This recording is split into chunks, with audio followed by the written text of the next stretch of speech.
Longtime fans of the show should be familiar with the lender formerly known as Sue Pullen, and I'm pleased to announce that she's back, fresh off a rebrand and ready to help as Sue Mackey. Sue is a certified mortgage advisor at Fairway Independent Mortgage, an equal housing lender who focuses on finding the right product for you and your needs. She has over 20 years of experience helping thousands of homeowners. Whether it's purchasing, refinancing, or even a reverse mortgage, Sue will help. Sue's licensed in 36 states now, so reach out and let Sue Mackey it happen for you. The best way to reach her is just give her a call at 520-977-7904 or in an email, spullen@fairwaymc.com. Fairway Independent Mortgage has an MLS number of 2289. Sue Mackey has an MLS number of 206048. That email again, spullen@fairwaymc.com, and that phone number is 520-977-7904. Shoot Sue an email and let her know she needs to update that address. So another one that I thought was that was funny that a lot of people did really well on was productive efficiency. Like that was one of those questions that I was like, nobody's going to know unless they know what that definition is. And I think Trust did really good on this one. That's when that gave me the first, because that's one of the first few questions. I was like, what do you know? What do you do? This is Why do you know that? Why do you know that? Disclaimer time. This is where I tell everyone to lighten up. It's just a podcast. Trading is like that roller coaster at the amusement park. Thrilling, unpredictable, and potentially stomach-churning. What works for one person might leave another clutching their hat in the wind. Our hosts and guests, they're awesome, knowledgeable, full of insights, but we're not financial advisors. So don't rush to make any investment decisions based solely on our banter. Always consult with a professional or do your own research. Plus, let's face it, we like to have fun, laugh, enjoy the trading ride together. It's all in the name of good podcasting fun. So remember, take it easy, don't bet the farm, and keep your seatbelts on at all times. Thank you for listening. All right, got a couple guys in here. Eric, do you want to just kind of explain how this is going to work then, or what our plan is? Yeah, absolutely. So I know we did the challenge of the final exam for a microeconomics course, and I will. Oh, we got Robert. Hi, Robert.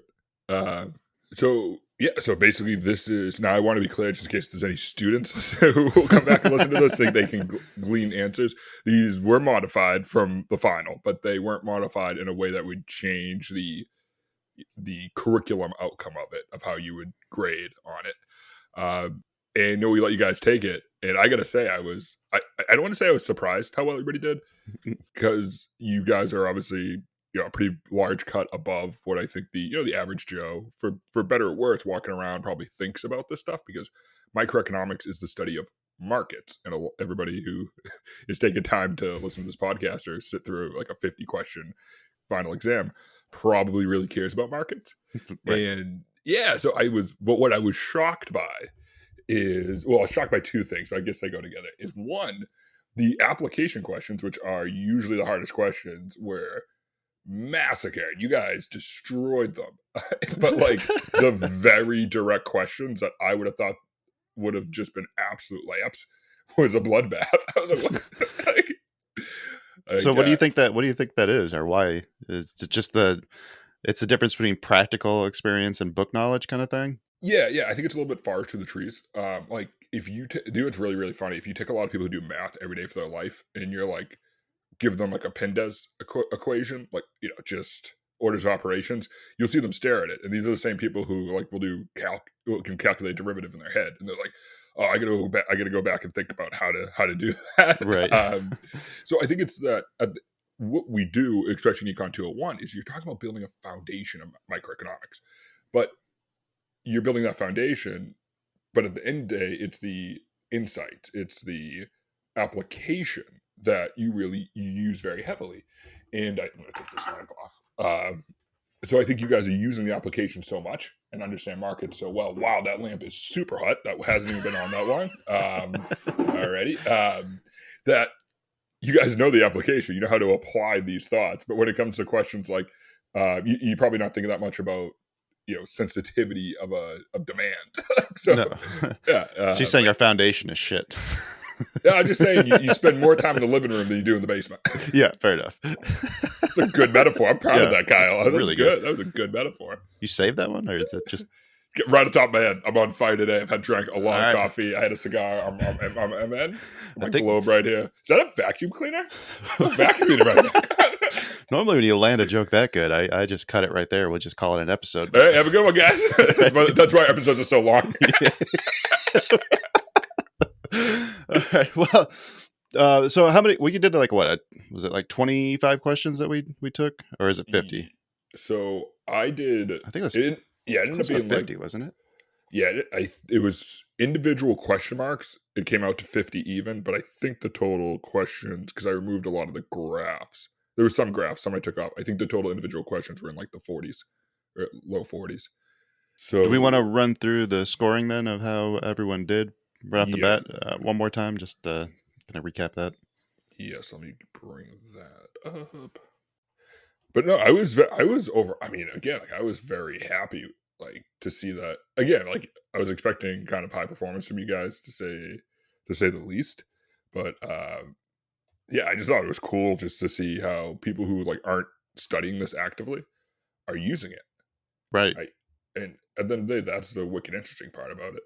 So which is the more effective teaching vehicle then? Multiple years of trying to learn how to trade the markets, or taking a 2-year class? I would take you guys in a heartbeat. Wouldn't even think twice about it. Yours is probably cheaper though. My class is if you're if you're a West Virginia resident, my class is 100% free. Thank you to Ken Kendrick of the multiple successful ventures, but specifically he's the owner of the Arizona Diamondbacks. Donated a good chunk of change to us. Is that why Arizona does something similar then? Yeah. Arizona was based off of your GPA. If your GPA was above like a B average or something like that, like you got a free ride to any in-state school. Wait, really? They were doing something like that. I don't know if that meant like state run institutions. So maybe like U of A probably doesn't fall under that category. But NAU and those ones definitely would. So it's funny because the chair of the Kendrick Institute, she's from Arizona, so I wouldn't be surprised if it was brought over there. I know she was very active on having like high school teachers take basically like a master's of arts and economics to be able to teach economics better at high school level. Yeah. No, it's just awesome. So I have the list up here. Okay. All right, we have Truss at 22, Robert at 21. Anything about 20, by the way, he's insane. That would you'd probably grade out like 85, 90. I knowing how I grade, I'd probably give you an A. Bayman, which is a great name, 20. Joe, 19. Kyle, 18. Did you grade the one that I took seriously, or the one that I just was doing as like a test run to see how the thing worked? I know I graded your serious one. Okay, was 18. Your test run was a 14. I remember that one. I was wondering if that one was. I was like, he clicked through this. I know Kyle. Yes. Kyle, 18. Did you notice it was all ABBA, Abacadabra? No, was it? Yeah. I was like, maybe this will work. The way I had it set up, it was auto scoring, so I could only see your answer, not A, B, C, or D. I completely forgot what they were. Yeah. Aglodon, 75. Our dear Canadian friend Joel, 17, and then Harvey at 16. So the fact that the top and the bottom were 6 points apart is crazy. So a 16 on here, especially because Harvey, I think, had the highest amount of the highest difficulty. He got the most right there. Right. So I would say the grades here would range somewhere between like low 80s to low 90s, maybe like high 70s to low 90s. I'd have to, if we looked at the pure difficult ranking, depending on how you scale it, because sometimes you do like a 1, a 3, a 5, a 1, 2, 3. Yeah. Some places do a 1, 5, 10. I'm not a huge fan of that big of a spread. If you're asked if there's a question weighted at 1 and a question weighted at 10, you get some real distorted lucky answers. You want to remove just lucky guessing from that grading. But no, it was really, really impressive. It was Truss. I mean, that Truss, Robert, and Bayman, I mean, just like absolutely crushed it. I think one of them actually had a economics or studied economics. I think that might have been Truss. Yeah, I would be surprised. I don't know if Truss is in here, but I would not be surprised just because like some of his he got right. I was like, oh, that's somebody who's like knows this pretty well. Like there were certain questions. A few people there were certain questions that were just a desert for correct answers, but they were like terminology questions. I'm like, yeah, you just don't know that terminology. You don't use it. You understand the concept. I care much more about my students understanding concept than terminology. Like I often say, I grade my students not on like rote benchmarking that you'd see like nothing against high school teachers, but like how high school teachers have to grade. Right. Where mine's more just like how good of an economist are you relative to what I would expect in 201. And that's the best part about teaching at a university is that you get that ability to, you have your confines, how you have to grade in those standards, because you obviously it's an accreditation for the university. So you have those standards. But then you're able to step inside of that and understand how is the student learning. Hmm. And I always love that. I always love I love seeing that progression. Like I have students who will just a right across. And I'm like, God, love them. When I took Econ 201, I knew I wanted to be an economist. I was direct admit, and I was like that. I was trying to like break the scales. But I love seeing that. But I also love seeing the student who starts with like a 60 and they end up finishing with an A or a B in the course. I'm like, yeah, like let's Somebody who goes go. from knowing nothing to like turn around and yeah. Cal, you know me pretty well. Like, I can be a little bit of a sentimental person. So, like, at the end of the semester, I always send out emails to like the students who started with like, got a 55 on the first exam, and they finished with a B, and I'm like, that is going to benefit you more in life Yeah. than this B in this course. Hmm. Like that tenacity. You didn't drop the course. Right. Sometimes you Right. drop a course. That's fine. But the people who push through, I'm always like, I respect that so much. Like, I love that. Well, speaking of pushing through, well, we should take a look at some of the questions that were missed more frequently by us than. And actually, I think it might be kind of interesting to see like what the class tended to miss too, and kind of compare how we did on those. Yeah, absolutely. So the and again, for the students who may be trying to glean this as some sort, We got an easier version, I know. the terminology and numbers and rankings are all anonymized enough where they can't. This is going to end up on Chegg in a few weeks. No, so terminology, the vocabulary was my Yeah. students did excellent vocabulary because I'm very heavy on the vocab during office hours and stuff like that. That's where you guys did weakest, which is at the end of the day, that's not how you win a Nobel Prize for vocabulary. The weirdest ones were the graphs. There was like a group of people who dominated the graphs and a group of people who I think just clicked whatever answer they could relatively thought. Like in Trust, I do apologize. So I think Trust and Robert, I'm going to talk most about here because they crushed a lot of those like really technical ones. That's why like when I saw the grades, I was like, did they find like this exam already? This is a clean exam. This is impressive. I know Robert's in the chat. Robert, especially you. You did very, very. You had a couple like max difficulty questions that you sailed through. Like you just Yes. like Yeah. that through. Yeah, so one of my favorite ones was the second question, which is in economics, the term blank means additional or extra, and very funny. So nobody, I don't think anybody picked the word. There was optimal, marginal, equity, or allocative, and the most trader mindset of all time. Tons of people picked equity, like tons of people, and I'm like, you're right, but you're not. Right. Which is like, I think I made the joke to you. I think this was you and I talking on the phone, and I made a joke about this where I was like, "That's one where I'd feel like why people hate economists." He was like, "What's equity in your house? Well, you paid down your house, and now your liability is smaller than the The worth equity of would the be the extra surplus that you have in there. So, Yeah. but the answer is marginal. Economics is a lot of times you say economics is the study of margins. It's like how different are two things.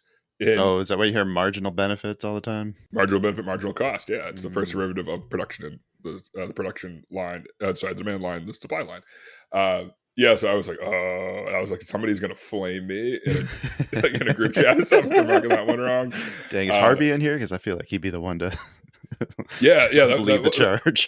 yeah, I think it would be, and I wouldn't even blame him. This is Right. where like economics becomes like I always joke that like my goal throughout my 10+ years of being an economist is like I want to make economics what it is, which is it's a science of people, and I want individuals to understand that. I'm an Austrian, like I'm a big man on the spot guy. Like I think Hayek was right that economics is not made by people in Ivy Towers with a bunch of vellum with fancy ink written on it. That it's made by individuals trying to make their best decision. Road to serfdom. I'm gonna have to shut off the chat for my view because I just know like I'm gonna giggle the entire time, and I apologize. Nah, let it go. Let it go.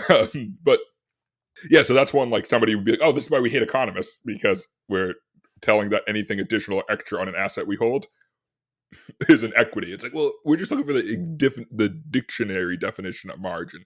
I was I part of me, I don't think I said this to you. Part of me wanted to put like an E and just have open answers, but I thought I just thought it would go off the rails. Oh, that would have been amazing, actually. But yeah, I was very nervous about that. I don't know if I would have taken it. No, it would have been like 9 hours of people just making fun of me. It would have been great. I don't think I would have gotten anything right. So that was so that was definitely one of them.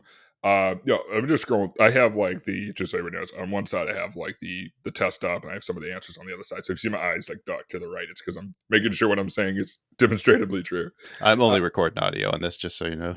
Oh, that makes me feel way better. If you do a screen share, then it'll record that. But other than that, no. All right. Just that makes me feel a little better. Oh, right? So nobody's gonna see my random vacuum in the Nope. background. That makes me sad.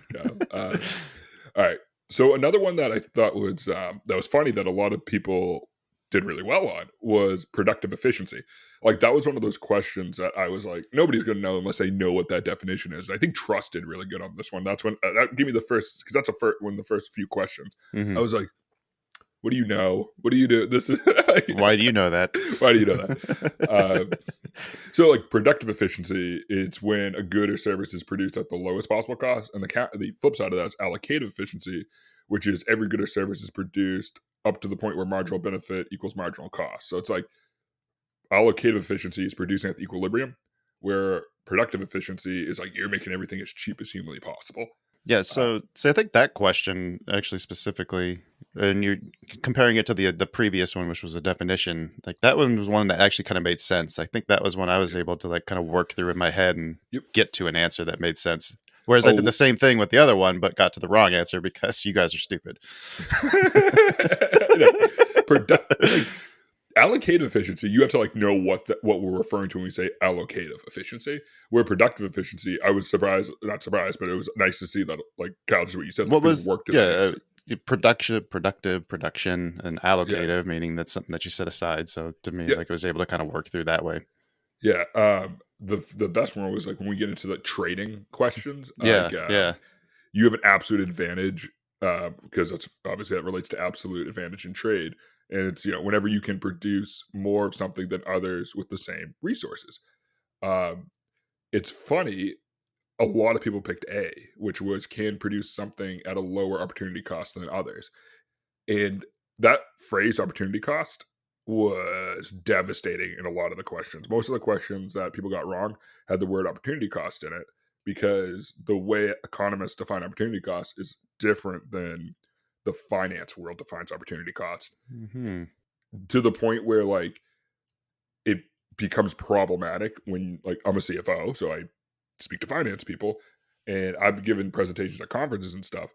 And that term opportunity cost, I think most people would say the opportunity cost is the value of not doing an action, or the value of doing or the cost of doing an action. In economics, opportunity cost is actually the value of the second most beneficial action you can take. Wait, what? Yeah, yes, it follows and especially this is an econ too. So it's kind of like I can do this thing or I can do this thing. What's the difference between the two, value wise? Okay. Yeah. Okay. So a lot of people look at it from a trading standpoint, which I think is the most real world tangible way to look at it, which is, hey, like, all right, if I don't make this trade and the stock goes up, 100%, my the cost of me not doing that was this 100% gain.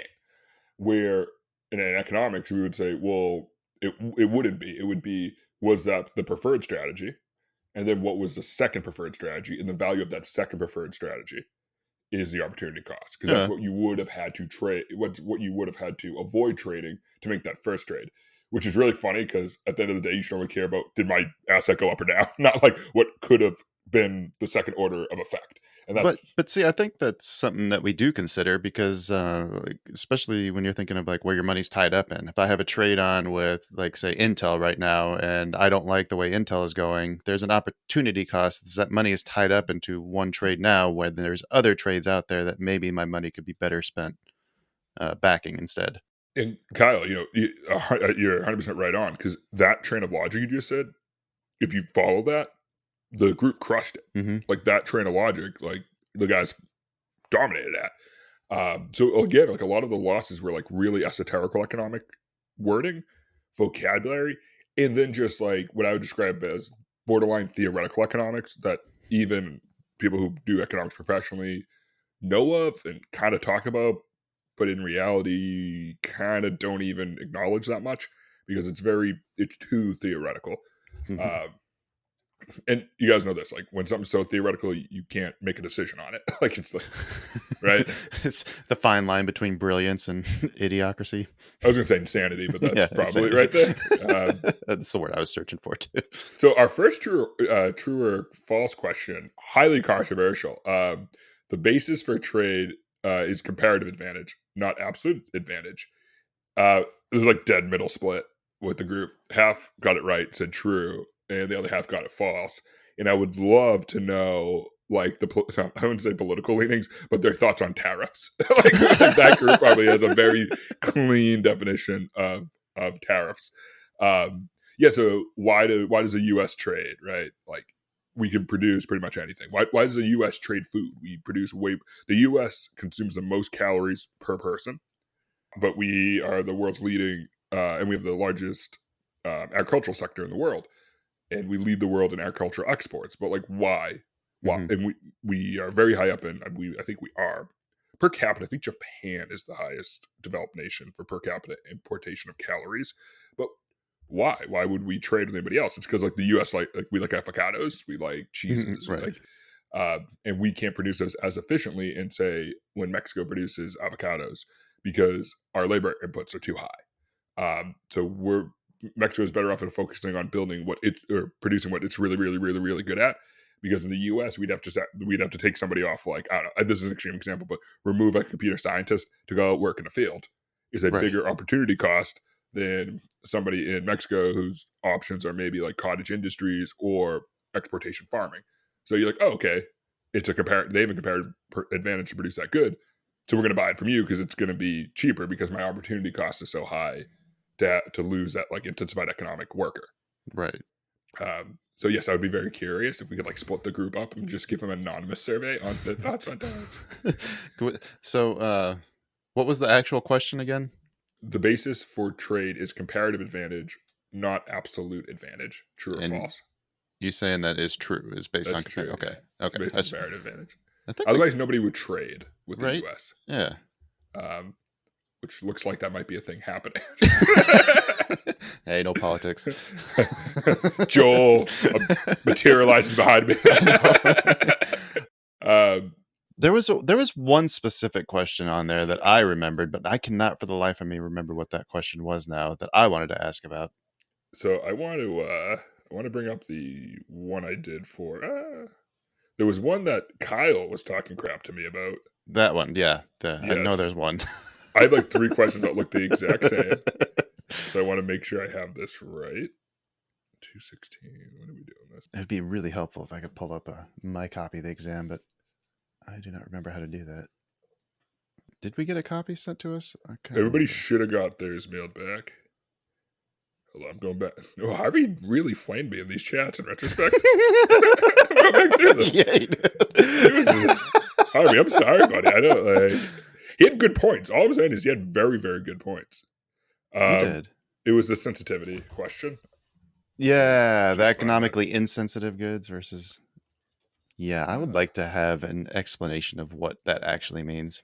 Yeah, so let me get down there. The deadweight, because I'm gonna skip over some of the graph parts because you guys did good on that.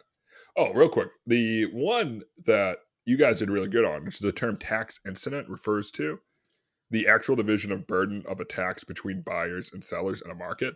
I love that you guys crushed that one. I was a huge fan of that because I'm like, oh, these are people who are actually doing this. Like they're actually out there worrying about getting hit in taxes. I might have blanked out on that one, so I don't remember it at all. That was a good one. This is making for absolute great radio right now. This is top tier. What are you looking for? Let me scroll down to that. My problem is I have so many emails now. I don't remember which email I used when I signed up for this exam, so I don't know where to even find my exam. one of my favorite ones, by the way, guys, is I think it was like one of the later questions. I have like a little notepad of like the funny insights I was gonna on this one. Yeah. And what is marketing to an economist? And yeah. We have opinions on marketing. In it, marketing is advertising the product. Marketing is determining which products to produce. Marketing is designing the product. Marketing is deciding how to distribute the product.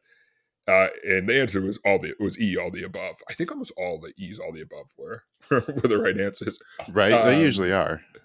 yeah, and yeah, I mean, we do a lot of economists, and I'm not saying if I agree with this or not, view marketing as a reduced version of microeconomics, where it's just like you're only focusing on what is happening inside the market itself. I my students did really good on that because that's just a definition question. That's just something in the textbook. But marketing to economists is just such an interesting field because we view marketing and like if you go into advertisement as two completely wholly separate fields. I was talking to an undergrad recently about this. Advertisement is how do you package something and how do you convey information over a finite amount of time or over with a finite amount of resources. Marketing is this kind of weird sciencey thing where you're trying to understand why people are buying stuff. But as an economist, we don't really question that people want to increase their utility. Like people want to be happier. We don't think there's like a science to that. So every time you shit on marketing, you're not necessarily crapping on advertising. No, You no, I just view think them completely different. yeah, Marketing is kind of why do you need to explain why somebody's doing something that you know they're going to do kind of yes, idea? yes. Like I think people would want a toothbrush. Hmm. I don't think I need to watch toothbrush commercials. Right, right. You know that they're going to be buying toothbrushes. That just advertising is how you figure out which one you're going to buy. Yeah, there's a part of microeconomics that actually believe that the only reason companies engage in marketing is because other companies are engaging in marketing, and it's a prisoner's dilemma. Hmm. That it's like if I don't market, then the other guy won't market. Then the other guy will market. I'll be better off. I'll be worse off. So I'm better off marketing because I know the other guy's going to market, and creates this arms race of people spending money on marketing for what may not have an actual marginal advantage. Somebody's gonna yell at me later on about that. Like, Maybe. Okay, I finally found my questions on here.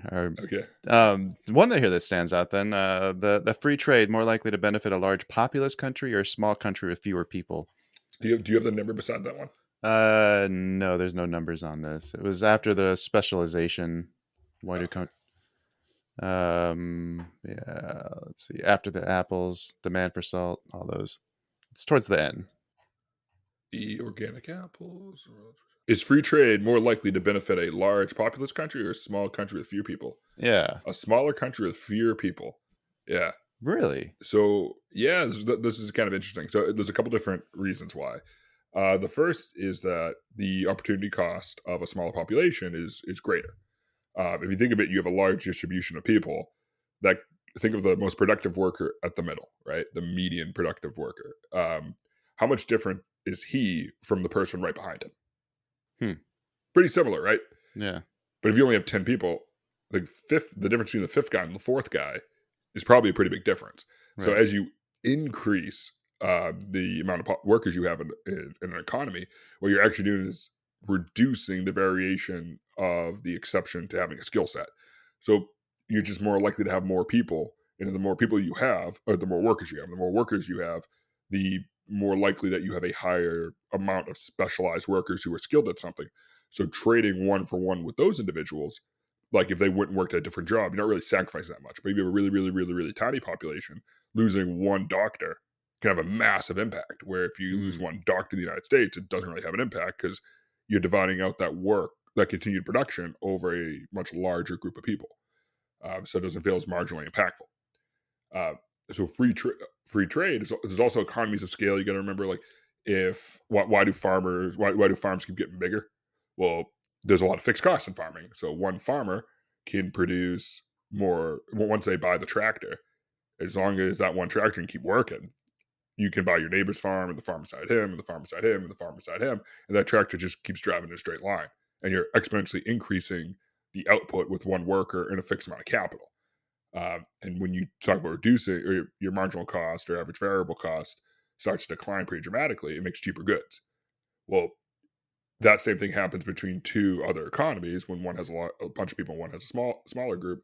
That absolute advantage in production, and in some cases, like with farming, like you have the U.S., still has that competitive advantage when it Hmm. comes. I'm talking about gross, like calorie production. I'm talking about like specific goods.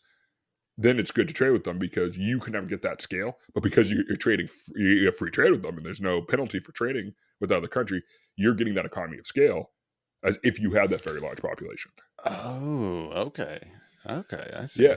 Yeah, I'll throw you guys out something crazy. So in 1880, the 1880 census, 50% of Americans were farmers. Hmm. The last census, 1% of Americans were farmers. History isn't just boring names and dates. It's weird, messy, and full of what were they thinking moments. The Buck Starts Here dives into the financial fiascos, questionable deals, and outright chaos that helped build America, $1 at a time. We mix in serious history from a fresh perspective, real, deep dives into the numbers and the moments that shaped the country, without the boring lecture. From presidential blunders to almost states, and the time an international war almost started over a pig, we break down the key events that made, and nearly broke, the nation. It's the fascinating, untold history you won't find in the textbooks. Subscribe to the Buck Starts Here podcast for a deeper look at presidential history that's anything but dull. Longtime fans of the show should be familiar with the lender formerly known as Sue Pullen, and I'm pleased to announce that she's back, fresh off a rebrand and ready to help as Sue Mackey. Sue is a certified mortgage advisor at Fairway Independent Mortgage, an equal housing lender who focuses on finding the right product for you and your needs. She has over 20 years of experience helping thousands of homeowners. Whether it's purchasing, refinancing, or even a reverse mortgage, Sue will help. Sue's licensed in 36 states now, so reach out and let Sue Mackey it happen for you. The best way to reach her is just give her a call at 520-977-7904 or in an email, spullen@fairwaymc.com.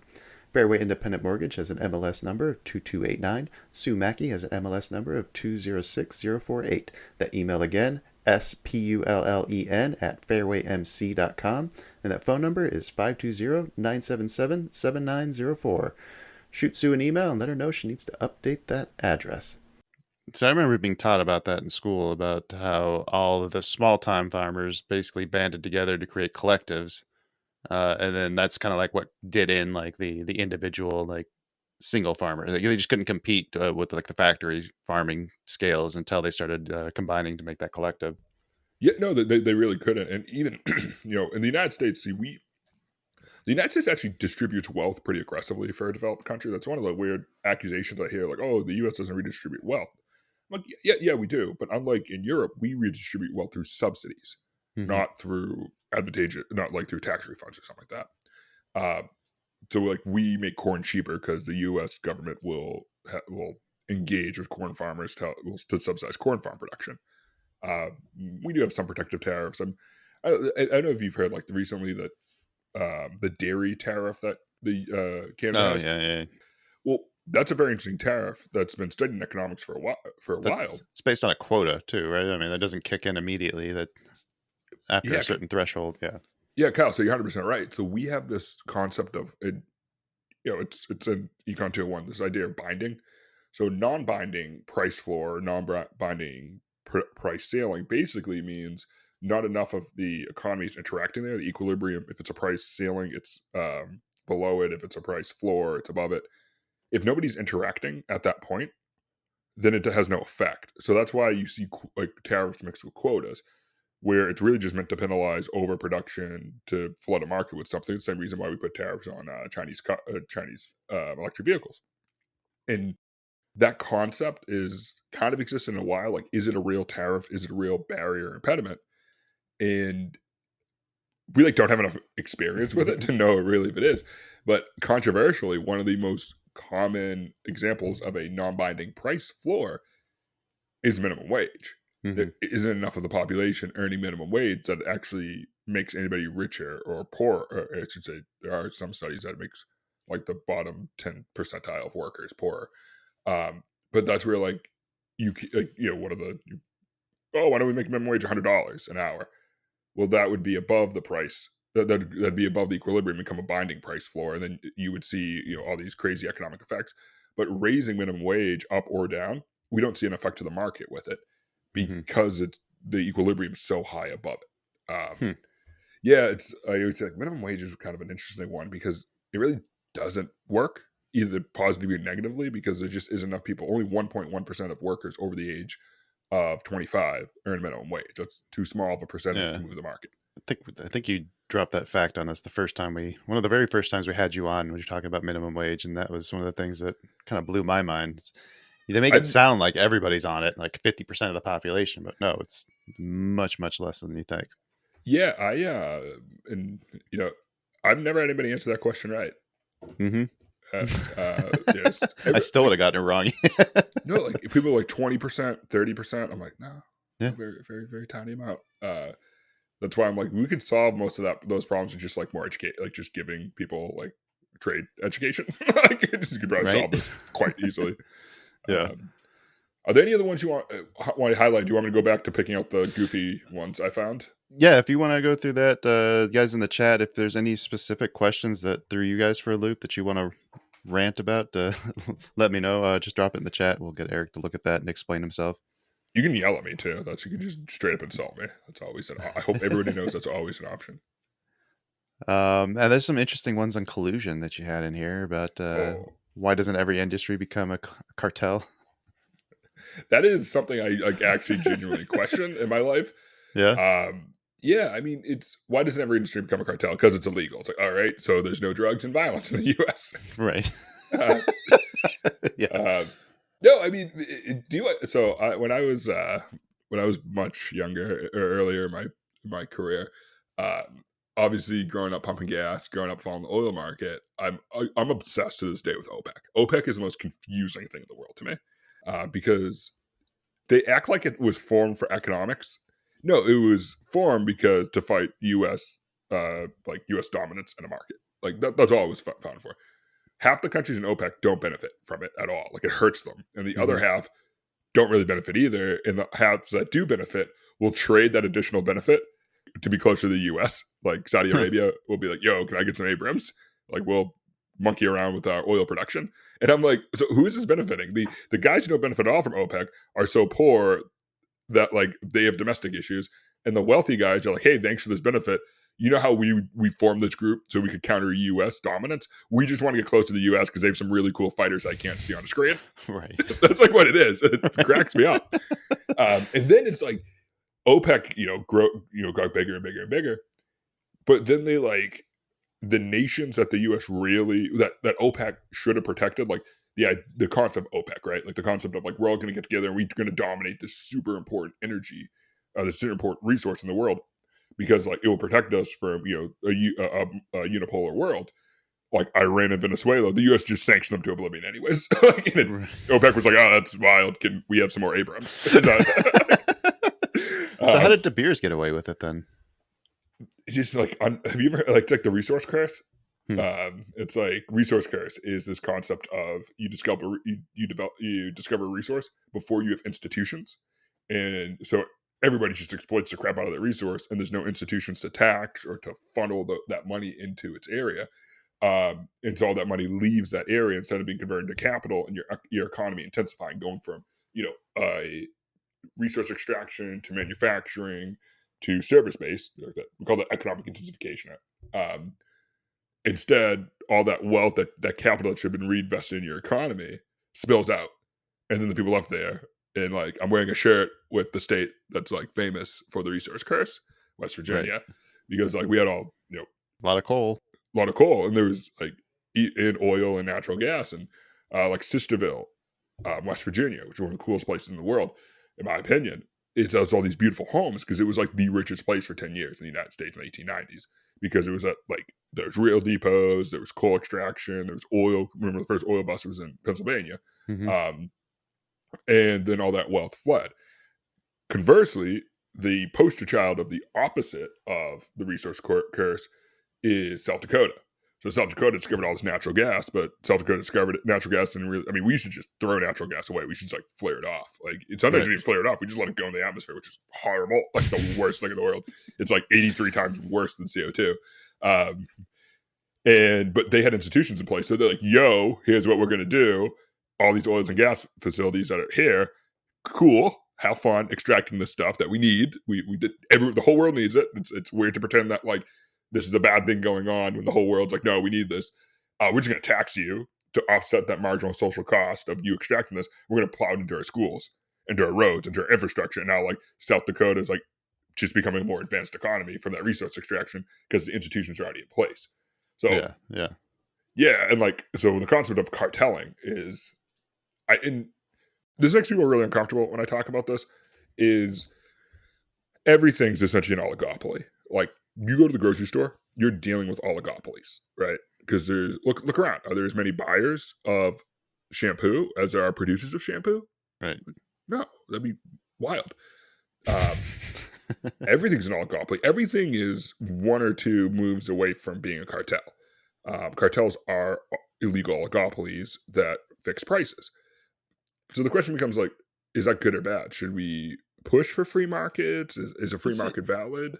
Didn't we just recently talk about even the threat of another person coming in and filling a gap, and a competitive market can keep prices suppressed? Yeah. So, and that's De Beers. So cartels and monopolies actually function the exact same when it comes to basically the market will equalize at where their marginal revenue equals marginal cost, as opposed to supply and demand, right? Marginal cost, marginal benefit. So, the with oligopolies is that it's a group, more or less, I don't want to say a group decision, because not all oligopolies are price fixing. Cartels are price fixing. That's the only difference between just a regular oligopoly and a cartel, is they're price fixing. They're all agreeing to sell at one point. Where if there's a threat of competition, though, it doesn't matter how good or how bad your price control is. If everybody's nervous, a third guy can walk in. Well, you're going to change your behavior. That's what in oil. That's what happened with Kuwait. Kuwait wasn't part of OPEC during Desert Storm, and that's why Iraq went in. Well, Iraq went in Kuwait also because they owed Kuwait a bunch of money after the war with Iran. But is that the way, like, we have our markets and like systems set up here in the U.S.? Is that basically what keeps monopolies from forming? Then is just the fact that it is open for anybody to join in and, like, throw their hat into the ring. Yeah, I mean, the barriers that form oligopolies are usually not state sanctioned. They're usually a product of, like, airlines that's just expensive to buy aircraft. But Kyle, you are right about that. It's that threat of competition is what creates it. Monopolies, though, we have tons of monopolies in the United States. The biggest creator of monopolies is the U.S. government, Right. and the biggest killer of monopolies is the U.S. government. The dress busting is. Yeah. So we have this idea of, like, government franchising, and that was actually one of the questions on the exam, I believe, which is that what is a government franchise? Well, government can impose barriers to entry. So if we go, this is more on the oligopoly side, but it was question 37. Like, how can government impose barriers to entry? And it gives a bunch of examples, but one of them is the government can require occupational licensing to provide goods and services. The government can just say you can't do X unless you have Y, and then only issue one of Y. And like, we have around here, like, we have one natural gas provider, we have one electricity provider, and it just is what it is. Yeah. Is that good or bad? For municipal functions, those seem to be the monopolies that I'm most familiar with seeing. Like, who provides your electricity, who provides your water, who provides your trash services. Yeah. So in Massachusetts, so you're right about that.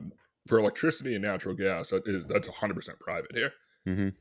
But they have a government franchise. The government says you're the only person who can do that, and that's because for two reasons. One is the amount of capital it's required to invest to rerun all new pipes for natural gas would be so high that if you had multiple competition, if somebody was like, I'm only gonna have 40% of the market, and another guy's gonna have 40%, a third guy's gonna have 20%, their marginal benefit's too low, so you end up with nobody doing natural gas at all. Right.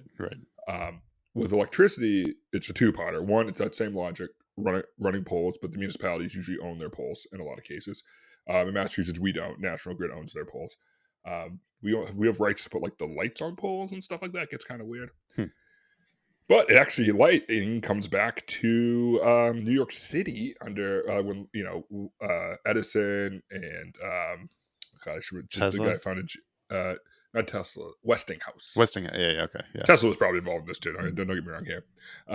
Used to if you ever want to look up, there's crazy pictures of, like, a million, and I'm not joking, like, blocking out the sun amount of power lines because people like they would run power lines to like one individual home, and then Edison's was DC, so you had to have a line coming back the other way.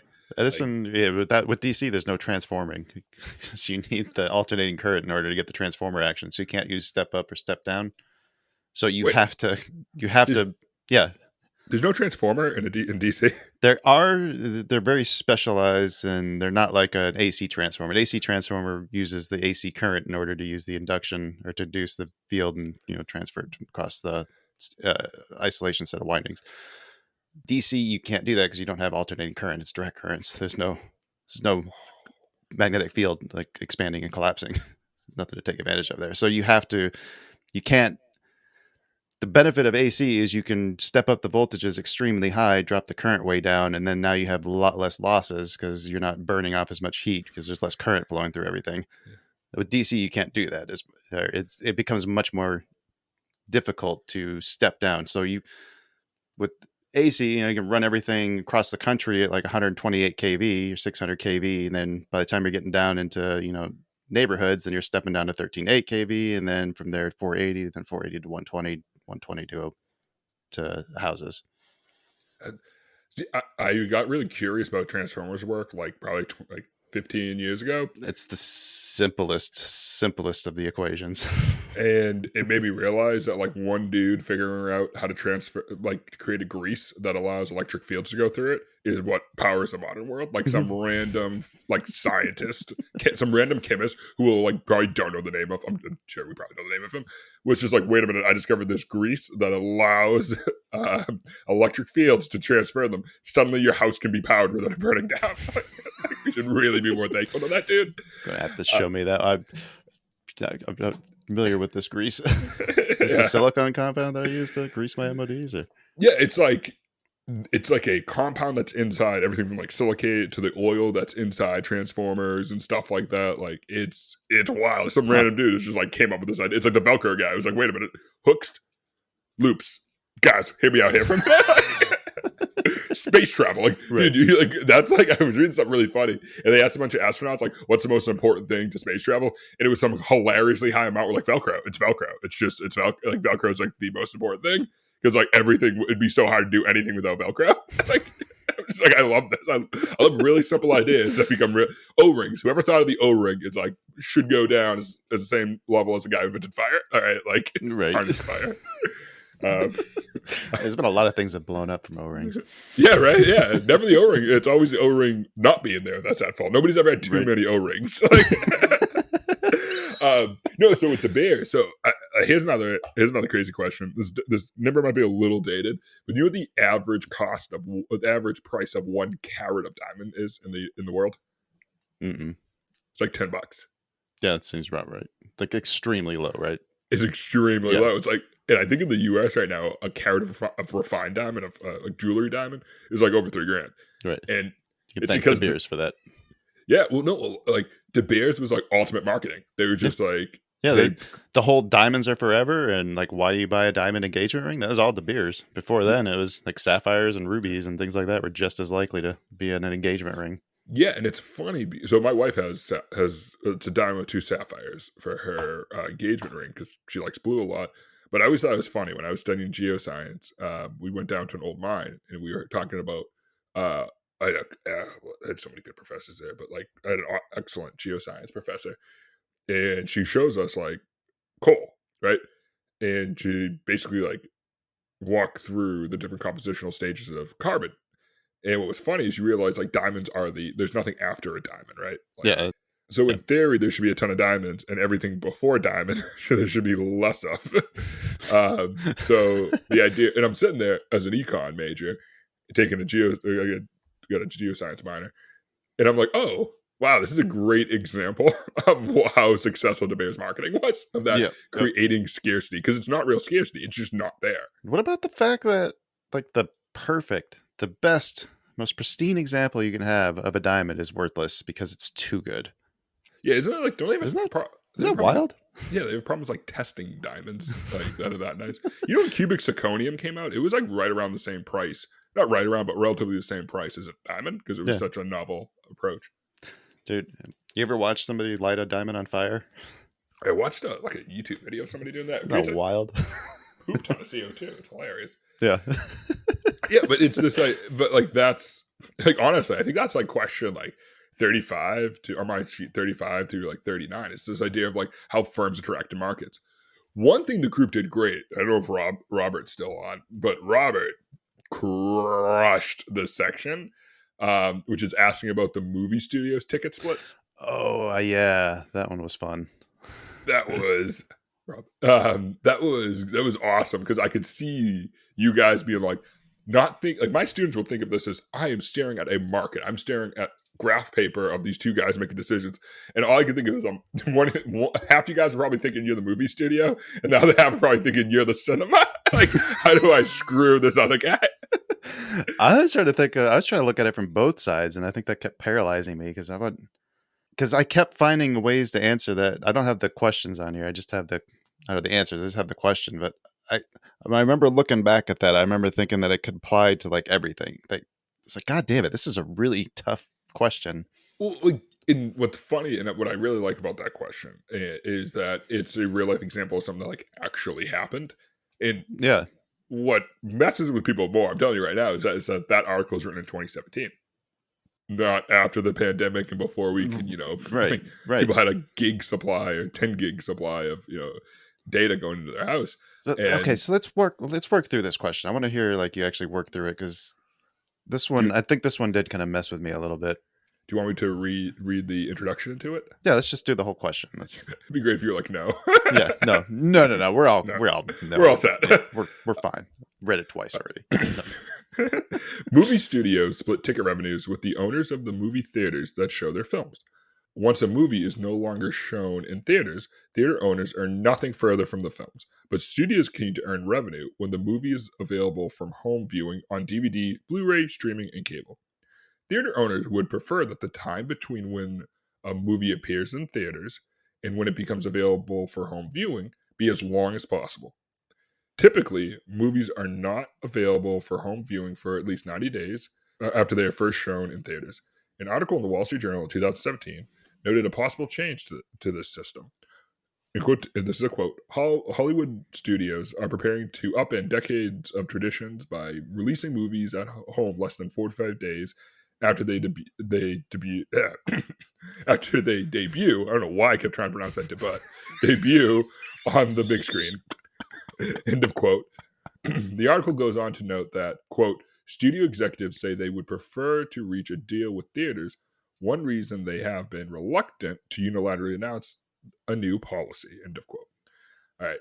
So the first question was, typically, would you expect that the profits of movie studios are more at risk from the bargaining power of theaters, or are the profits of theaters more at risk for the bargaining power of movie studios? So in this scenario, it seems like it should be the theaters that are more at risk. Yeah, so it's the theaters. Right? Okay. Yeah. People, generally speaking, my students, a very similar question to this. Oh my God, I can see how long they spend on a question, and they're just flip-flopping. Really? Yeah. The movie, like a lot of times, like, well, the movie studios, and here's where the logic comes. And again, some people just massacred this, did a great job. A lot of times, the kids in particular, because they're kids, because they're teenagers, right? They get their causality mixed up. Now, I think what traders are very good at is you guys don't mess up causality. Like, you're not like, oh, a stock's higher, therefore the balance sheet's better. It's like, no, the balance sheet's good, Right. Stock goes higher, right? Yeah. Or vice versa. So a lot of them were like, oh, no, the movie theaters have a ton of leverage because the movie studios can't show the films until after they're in their theater. It's like, well, no, the movie studios can just skip the theaters entirely. Right. Which we now see. I mean, this was written in 2017. We now see that happened a lot during the pandemic. So, yeah, I mean, the other most common one, so the most common right answer, and I mean, like, I think all but a couple guys who took this, maybe less, was that one. The profits of the theaters are more at risk because they are relatively fewer studios to supply movies, right? The next common one where it was the way that was the answer was worded too. That was kind of a little weird. Like that right there, because there's fewer studios to make movies. What does that have to do with anything to do with the deal that you're talking about here, with who shows it and how long that is? there's no substitute. The movie, if there was, say there was tons of movies being produced and only a few of them made it to theater, then if some of the studios are like, oh, I'm going to bring mine direct release, well, the theater doesn't care because it has this infinite, this way bigger supply of movies to draw from. You feel like you just snuck a tariff question in here. Harvey just jumped in. There's Harvey. Yeah, no, but Robert got it right. Yes. Theaters don't have many choices. Yeah. Again, not surprised that Rob crushed this, given how we did on the thing That's overall. funny. I think I got to the same answer, but I got to it a different way. I got to it as who has the bargaining power, and it was kind of like what you said. Like studios can skip them; they don't give a shit. They're still going to get their money. Yeah. So one of the examples, to actually steal what Rob said here, is one of the examples I give my students, and jabbing with you, Kyle, is like who has the power in an auction. The auctioneer, obviously. The auctioneer, yeah. The guy who owns the asset that's getting auctioned. Mm-hmm. And you just expand from there. Like, all right, now there's two baseball cards being auctioned, but there's still 800 people who want to buy them. The movie theaters, and then you can get into the business side of it. Like the movie theaters need the movies. People don't go to movie theaters because I like movie theaters. They go to movie theaters to see a movie. Right. It's the weirdest industry in the world. It's like, I'm going to buy something for you. I'm going to sell you a ticket to come here, and it's a reason you're coming here. But I'm going to sell it to you for a loss because I want you to buy a bunch of popcorn. right. It's a weird industry. Yeah, it is a little bit. I want you to buy the cheapest thing that this country produces in volume, and it's going to be super low labor costs for me to produce. And I'm going to put another thing we produce a ton of butter on it, and I'm going to somehow convince you that's worth $14 to buy. I mean, it is pretty good. It's good. Dude, you can order movie theater popcorn on DoorDash now. Yeah, I mean, I think AMC is now actually selling it in like grocery stores. What anybody who thinks our economy's not doing well, I will show me in the Soviet Union where you could order movie theater popcorn to your house on your phone. The same thing I use to pass time when I'm pooping can deliver me popcorn. I love this country. That is a great place. Am I leaving that in there? I'm going to leave that in there. You can leave that in there. I'm fine with that. All right, well, I think that's probably a good place to call it. So please join me in thanking Eric for explaining all his trickery. And technically, if you listen to today's episode, you should be able to leave feedback on his Econ 201 class that he teaches over at West Virginia University. Make sure all that stuff is in the show notes to make it as easy as possible for you. We'll be back soon with another exciting guest full of new ways to test our patience. But until that day, like, share, subscribe, all the things, and have a green week. Again, I was just I know I sound like a broken record, but it was cool just to see how good you guys were at this stuff. Like it makes me like, as an economist, I'm like, okay, good.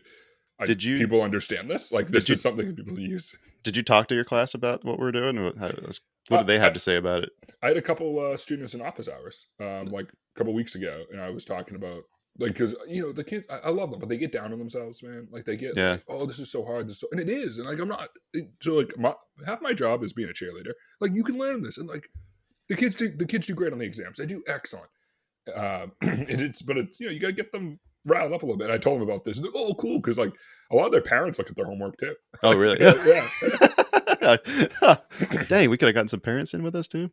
Yeah, the parents love it because like they always want to. Like I've had a couple times when the parents are like, "Can I ask you a quick question?" It's like my boss said this, and I'm like, "Yeah, no, your boss is stupid." It feels weird because he'll call me Professor Mason. I'm like, I feel like I'm too young to be referred to. No, I think you're here. Nope. No. God, is your cat meowing in the background? Yeah, they're just trying. Mine was just meowing too. She is very mad. Hey, buddy, come on. Sometimes I'll be in class and somebody will have like a cat, and I'll be like, put him on camera. I want to see your cat. My cat, you only see her butt. Oh, what a cutie.